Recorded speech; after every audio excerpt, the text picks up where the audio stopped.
All right, guys. Today I'm joined by a former UFC and Strikeforce fighter, veteran from the good old days, Keith, the Dean of Mean Jardine, man of many hats, including this Kill Tony hat right here. Although some fans may not be aware of his new movie, Kill Me Again, set to come out at the week's end.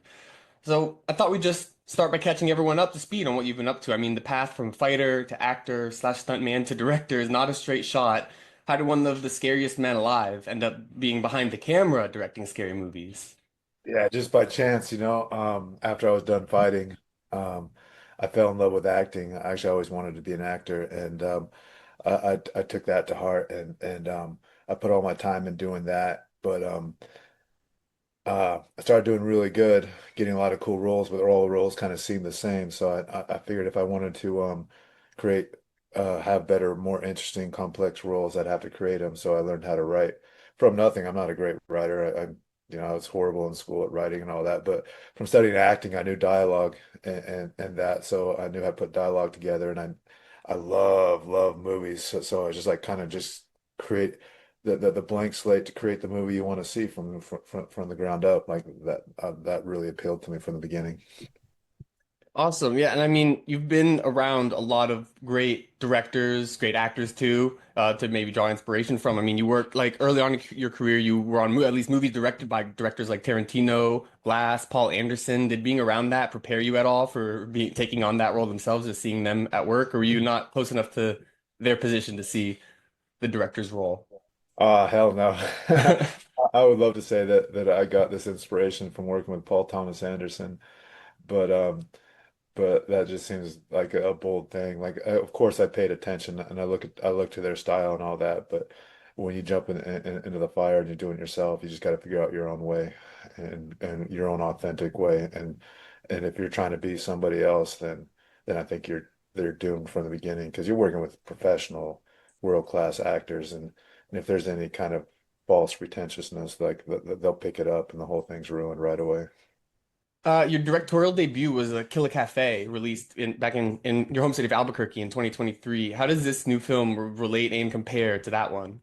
No, no, it's the same one. It is the same one. So I was wondering about that because I couldn't find any screenings, any trailers, or anything of Kill a Cafe. And Kill Me Again is again. So I was like, is it a sequel or is it the same one No. retitled?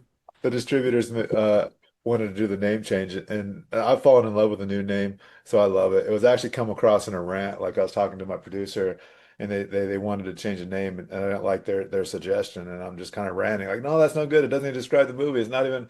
It's a false thing. Well, what about Kill Me Again? That's a better title than that. And then it just became Kill Me Again. And it's a very specifically Albuquerque movie, right? Like, did was the setting and the just the Albuquerque as a city important to the like role in the movie? No, actually not. But where it is important is the whole New Mexico crew. Like I did this at the end of the writer's strike, and so not this is like the week after the writing strike ended. We kicked off like days after. So I got to have the first rate New Mexico crew, people that used to working on 50 million, $100 million movies, and so I got them to come and to go to bat for me and make my thing work out. Like super honored. Yeah, that's awesome. And you're bringing along some people who were in your position a couple of years ago, former UFC fighters, Michelle Waterson Gomez, Maurice Green, Tate Fletcher. Can you tell me a little bit about their roles in the film and how they're Yeah, doing as actors? Cowboys up in there too. Oh yeah, Yeah, cool. yeah. Tate Fletcher. He's one of my best friends, and we're doing a lot of stuff together. We got a podcast. Everything we do together. He's part of Broken Ear Productions with me, and yeah. So what I try to do is like just like me, I try to create roles that are interesting. And first of all, like these are amazing actors. Like it's not just their fighters being a role. Like if you watch them, like they're amazing actors. Michelle blew it away. Maurice blew it away. And I'm putting them in positions they're not used to playing, and that's what I want to do. Like Michelle's playing a nurse, and Maurice is a cop. Who would think of Maurice as a cop? I mean, he scary guy could be the killer in the movie if with Of the course. that big yeah beard and everything. I got lucky with Brendan Fair, man. A world-class actor, and like he's one of the few people in the world that could pull this role off because it's super hard, and the way we shot it is super hard, and he really came through for me, man. And and he really did the impossible. He made the audience fall in love with a really, really bad person. How did being the Dean of Mean set you up to make horror movies? I mean, you have the fighters coming along, you say they're doing amazing. You're obviously a good actor. What's the crossover? Is there any way that fighting prepared you for this stage of your life? Yeah, the one thing it does is at fighting, you gotta give the art its due. If you're not putting your hours in every day, like crazy, crazy hours, crazy devotion, single-mindedness, work ethic, then you're not going to get to the top.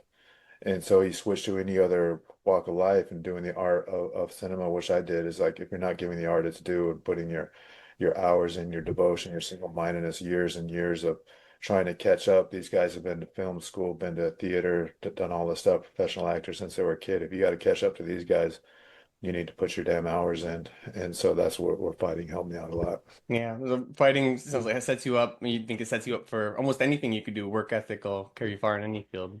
Absolutely. And then in the end, you're stepping in the ring with our killer. Yeah. So the metaphor of stepping in the ring with the killer of doing this crazy, crazy hard job of putting a film together is it works. I always say to be a fighter, you have to have an almost delusional level of like self-confidence to like say, yeah, I'm gonna step in there and do the 1v1 with another man. Yeah, I Well, we mean, you all have to, I love to talk about that. We all have that, right? Like yeah, most, like even now, like if you walk down the street, a guy, yeah, well, like they all have the delusion of being a good fighter. Like I could step in a ring, and if it came down to it, like if my life was on mine, I'd probably be able to pull something off. But no, no, no, you can't, man. You gotta put the hours in, man. yeah. I The mean, thing of fighting is doing that, stepping into a ring that somebody that is equally skilled and that's been training for you and yeah. all that. Like that's a unique thing. Yeah, for sure. Yeah, I think the internet's definitely taught with the amount of fighting videos on the internet taught a lot, taught us how many people just can't fight but think they can. Yeah, yeah. Um, yeah, you've put other, or sorry, actually, it's interesting about the acting. I mean, several MMA fighters have acted. I mean, we have cameos like Ngannou and Usman. Bisping is doing movies all the time. Frank Trigg is a stuntman like he used to be. I mean, I just thought there had to be definitely something there, and a lot of these guys are really successful in what they're doing, Yeah, including yourself. and Cowboy's doing a good job too. But I've been paying attention to Bisping a lot. Because I don't see any weaknesses in his acting game. I just saw him on what's that Naked Gun, and he was better than well, he is an actor. He's better than a lot of the seasoned actors. I thought I believed everything he did. So I'm paying a lot of attention to Bisping. I pay attention to people that clearly take the art and the craft seriously, and it's not just I'm going to be because being a UFC star that wears off. Like in 10 years, nobody's going to care about Michael Bisping, the UFC star, being this character. They're going to care about this charismatic actor that's interesting as his character and have nothing to do with his history. Yeah. That wears off real quick.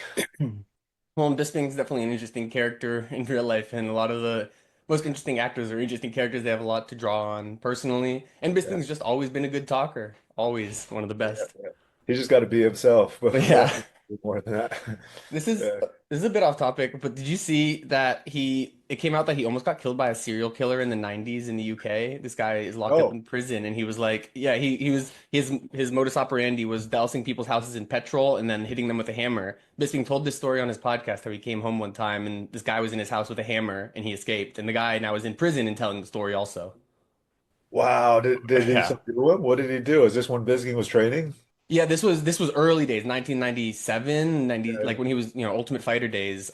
And yeah, he said that the guy cut the doorbell instead of the phone line, so he was up by accident, so he was able to call for help and the guy ran away. Oh, he ran away. That's kind of like a stupid fantasy we all have as Yeah. by like, oh, I wish I was there when that happened. Like you see people filming something atrocious happening. Like, why the hell are you filming? Like do something. You know? There's also that thing that's just the thing like guys do just walk into a room, analyze the avenues of escape, like people joke about, or like if someone attacked you, a ninja attacked you, what would you do? All I love it. right. Love it. What if Anyway, three sorry to get what if those three guys right there did? Yeah. Yeah, exactly.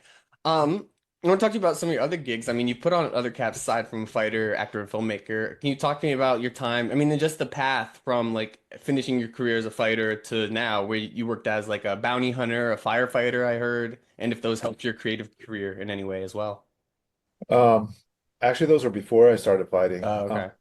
I was a bounty hunter for like half a year. That was I hated that job, but absolutely you learn stuff and hanging around these people in underworld and all that. Like you learn characters. It's characters. It's all about learning characters and stuff. But absolutely that job wasn't for me. I was a wildland firefighter too, one of the funnest jobs I ever had. I was a football coach. I was a defensive coordinator at the college I played at. I worked in a mine before with my dad, an underground mine. What else? I've done a lot of things, bouncing, of course. I was a personal trainer at a gym, like all kinds of jobs. And I got jobs, whether Yeah. Yeah. yeah. Sorry. What? I was No, just, no, go ahead. Yeah. yeah, I do. My other gig is football. Like I write MMA and football. So, Yeah. I mean, I Steelers tattoo. I love Oh, the cool. football aspect whenever I'm I can. interested in the Steelers this year. Oh yeah, everyone is. Yeah. Bounty Not hunting. you. Not you. You're not happy? No, no, I'm interested. I don't know that it's going to change much. I think it's still a first round playoff exit. So I'm waiting for I a future rookie franchise quarterback. Of course, but man, the bridge, man, and I love the story. Like people, whatever about Aaron Rodgers, I just love the story of the old guy doing well, man, Yeah. and just everybody up. And if you could go get a playoff win, man, like I'm a Raiders fan, so it's wrong for me to root for the Steelers, but I kind of am this year. Well, at first I was like, oh, this is like we still don't have wide receiver, like, but they've been adding, the requisite pieces, Jalen Ramsey, Darius Slay, like DK Metcalf. It's looking pretty good. It's just there are some really great teams out there, like the Ravens, Yeah, yeah, of Chiefs, course. obviously. Yeah, Of the vision. yeah. About bounty hunting, I was gonna say, it sounds like one of those jobs that people romanticize, but is like probably not nearly as fun as people think it was, and it sounds like you didn't like it. No, one of my last, I have some cool stories about that, but one of my fun stories, but one of my last jobs, I was some guy we got a tip that he was at a pizza parlor for his like young daughter's birthday. Like she was under 12, she's a little tiny girl, and we waited for him to step outside, and we took him away from his daughter's thing, and like I don't know, I can't walk in his shoes, man. I don't know what brought him to this point, but man, I just felt so low after that, taking him. Come on, can I just say goodbye to my and all that? No, you can't do that. Like that was it for me, man. This isn't for me. Yeah, yeah, yeah. I get it.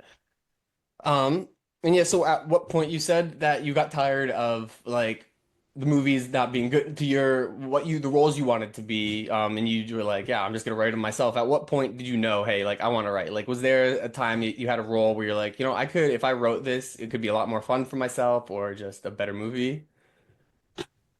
Yeah, there's always that because you make your characters a lot deeper in your head. But I had a really good spot on a show that was that this like the epitome for an actor besides series regular, and it was a TV show, and it really wasn't fun for me. Like, I mean, it was fun. Like you're still doing your work and super on privilege and all that, but it's just like a TV show is just like if you know how network TV is, it's just like everyone's punching their time card. You know, the director is the director for the episode. That everybody's just doing their thing. You get no feedback in what you do, and you just go home. It's a job done well, I guess.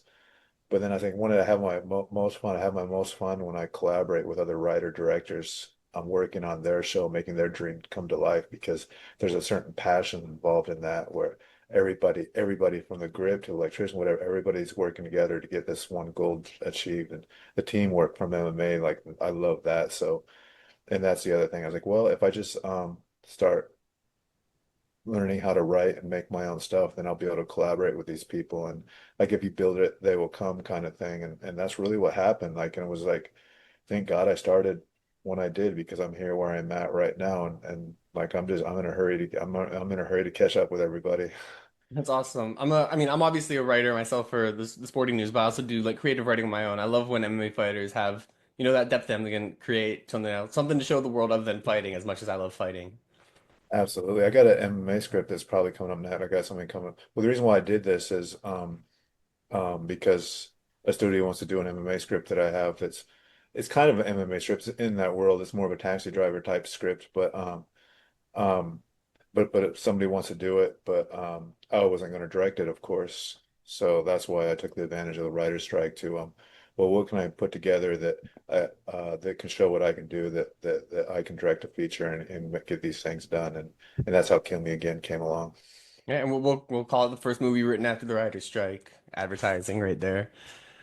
Um, another genius you got to be around was Vince Gilligan. I mean, I know you talk about the not being able to be right around the directors, but like Albuquerque is known for Breaking Bad. So like, how Yeah. big of a deal was that to you? I mean, it was only one episode and it was TV, like you said, but especially early on in your acting career, that was your first appearance on TV, if I'm not mistaken, according to IMDb. Yeah, it was, and it was really a mistake on my part, believe it or not. That was more of a see, stunt roles are for me is you just say a few words and get in a fight. Those are stunt roles more than acting roles. And the stunt coordinator knew me from fighting and asked me if I'd do this thing. And so I did it and I had fun and it was great. I got to be on Breaking Bad, but I did a lot of auditions, subsequent auditions after that for really big roles, parts in the thing. But Vince Gilligan would always turn it down because he said that he wanted continuity and he said it wouldn't fit with the character I already Mm. played. So man, I learned a big lesson there. Yeah. Yeah.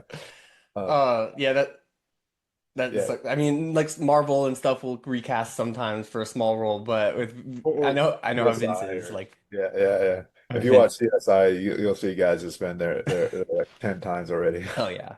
Yeah. Yeah. Yeah. Yeah, but being part of Breaking Bad, like that was really cool, man.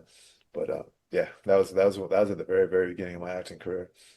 What? I was burn on Sal too. I really wanted to get him Sal Better Call Sal too, because this Yeah. is all filmed in New Mexico.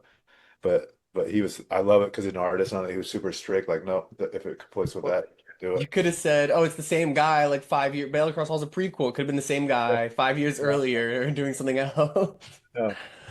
Well, Uh, that's when it comes to writing your own stuff, because casting directors don't like to be too creative, which because it's not their job to be creative. Okay, and pitch a new idea to a director that doesn't go yeah. over very well. Yeah. Um, so what's your favorite? What's the most fun you've had working as an actor or a stuntman? But I think acting sounds like it's more fun for you.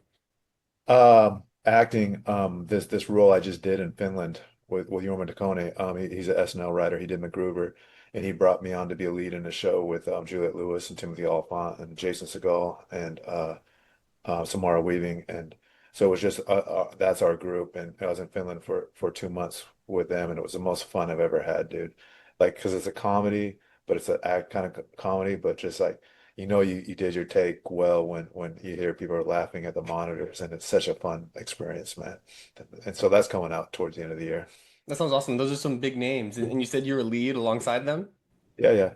That's awesome. That's really awesome. Like I'm excited to see that for sure. Yeah, I'm doing Terminal List right now, which is great too because like I got to hang out with Jack Carr the other day, and like how cool was that? The guy that wrote Terminal List, the ex-Navy SEAL, and well, you never an ex-Navy SEAL, the Navy SEAL, and to hang out with all these operators and to pick their brains, what an experience that is. Like I'm heading to Morocco now in about a week and a half to finish that up. That's awesome. Yeah, see that I have heard of. Yeah, One more question about the MMA fighters that you work with. Did you give them any advice specifically, like, yeah, specific to them because you've been exactly where they are, going from fighting to acting?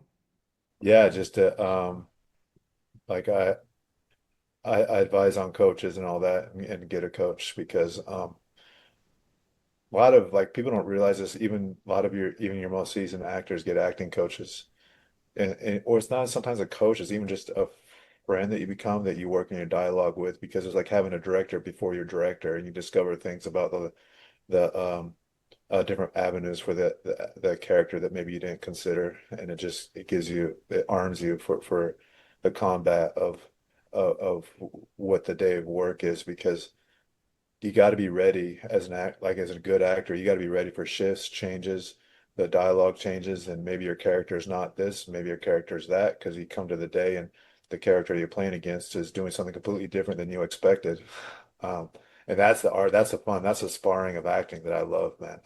Like improv almost.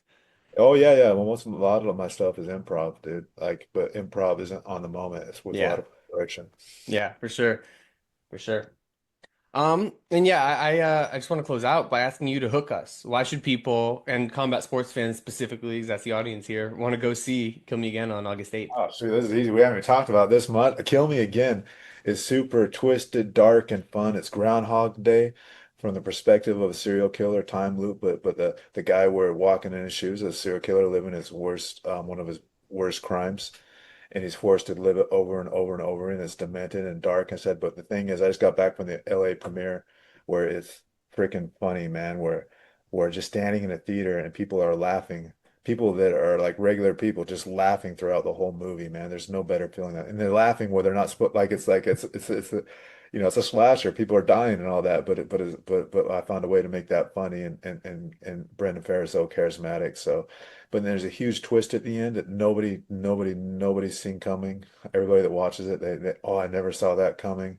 And then once you see that twist, it's kind of a usual suspects kind of thing where it's like you got to go back and find the Easter eggs because there's a lot of things in there that you miss. Like, oh, that was that. Oh, that's that person. There's a lot of little hidden clues in this movie. So it's a fun ride. It's something that I would love to see, and I think everybody would love it. And I love to hear everybody's feedback after they do.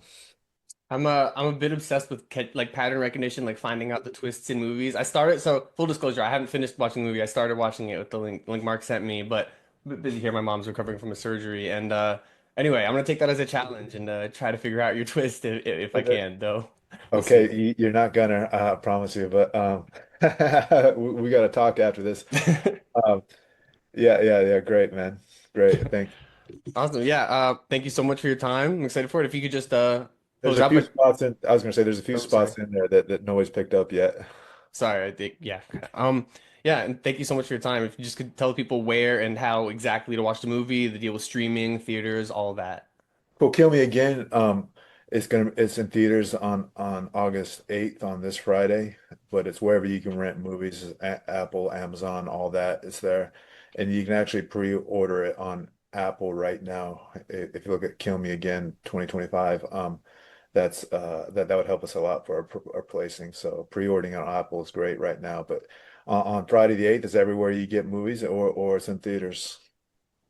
That's awesome. I have to say, I do a lot of the interviews like with active fighters, and I mean people are interested in them, but sometimes they can be a dime a dozen. Like, oh, this fighter's preparing for a fight. He's gonna say he's gonna crush his opponent. Blah blah blah. The usual. People when I posted about this, people were really interested. People were like, whoa, he's directing and acting. That's really cool. Got a couple hundred likes on the post, and I think people are definitely gonna watch at least from, my side of the world, the MMA Well, community. well, brother, and thank you. And that's what my goal is, is like I have a lot of stuff on the pipeline coming out and people to be like, oh, it's a Keith Jardine film. That's interesting. 'Cause it's all different genres. Like I cover everything and like, oh, but it's always fun and it's always interesting and funny. So like I want people, oh, it's a Keith Jardine movie. I'm in. That's my goal. I'm better at this than I ever was fighting. Yeah, I mean, you're pretty good at fighting. I mean, entertained a lot of people, that's for sure. Entertaining for And sure, either way. yeah, and then looking to entertain people now. So yeah, it definitely works. I was gonna say Yeah, on the mat looking up or standing up looking down, entertaining. yeah. Yeah. Well, again, thank you so much for your time. Good luck with everything. I know you're going to be in studio with Helwani in a couple hours here, right? Oh So yeah. I'm Excited glad I about got that. to beat him to the punch, but no, Thanks. yeah, thanks again. Have a good time. Good luck with the movie. Good luck with everything. All right, thanks, brother. Thank you.